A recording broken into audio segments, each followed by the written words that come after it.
உங்க வாழ்க்கையிலேயே பெஸ்ட் ஃப்ரெண்டா நீங்க யார் எடுத்துக்கணும் தெரியுமா? உங்களுடைய தாய். உங்களுடைய தாய்கிட்ட ரொம்ப அன்பா பேசுங்க, பாசமா பேசுங்க. அவங்க மனசு சங்கடப்படுற மாதிரி எந்த ஒரு விஷயத்தையும் பேசிடாதீங்க. ஏனென்றால் ஒரு நாள் நீங்க வருத்தப்படுவீங்க, என்னுடைய தாயுடன் அன்பாக பேசி இருக்கலாமே, பாசமாக பேசி இருக்கலாமே என்று. அன்று உன்னுடைய தாய் மரணித்திருப்பாள், மண்ணறையில் இருப்பாள். வெயிலுடைய அருமை நிழலில் தெரியும் என்று ஒரு உதாரணம் சொல்வார்கள்.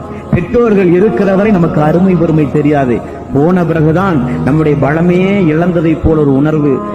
என்னதான் இருந்தாலும் நம்மை கட்டி காப்பாற்றிய இந்த குடும்பத்திற்காக வேண்டி பாடுபட்டவர் அல்லவா. நம்மளை காணாம நேசிச்ச ஒரே ஒரு உறவு நம்முடைய தாயின் தகப்பனும் தான்.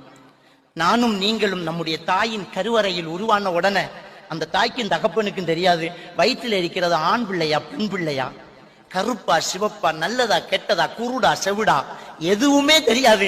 என் பிள்ளை குழந்தைக்கு நின்றுடுச்சு தெரியாத, குணம் தெரியாத ஒரு குழந்தையை தலை மேல சுமந்துக்கிட்டு தகப்பனும் வயிற்றுல சுமந்துக்கிட்டு தாயும் நம்ம மேல பாசம் வச்சிருக்கிறாங்க. ஒரு நாள் நமக்காக அதை சொல்லி காட்டி இருக்க மாட்டாங்க.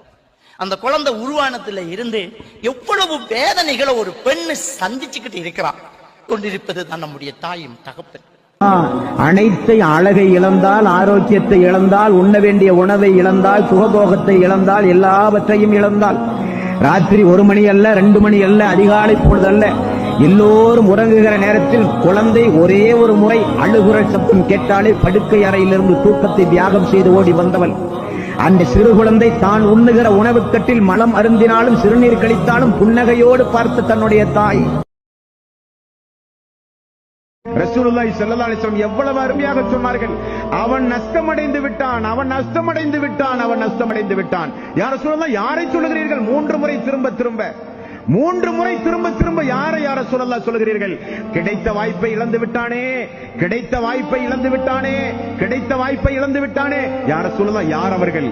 யாருக்கு பெற்றோர்கள் ஒருவரோ இருவரோ முதுமையான வயதை அடைந்தும் அவன் பெற்றிருந்தும் அவர்களுக்கு பணிவிடை செய்கிற வாய்ப்பை பெற்று சொர்க்கம் போகிற வாய்ப்பை இழந்தானே.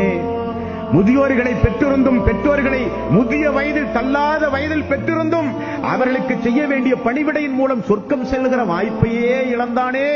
அவனை விட நஷ்டவாளி யாரும் இல்லை என்றார்கள் ரசூலுல்லாஹி ஸல்லல்லாஹு அலைஹி வஸல்லம். நமக்கெல்லாம் பெற்றோர்கள் போன பிறகுதான் அவருடைய வருத்தமே தெரியும். இருக்கும் போது அருமை வறுமை தெரியாதுங்க.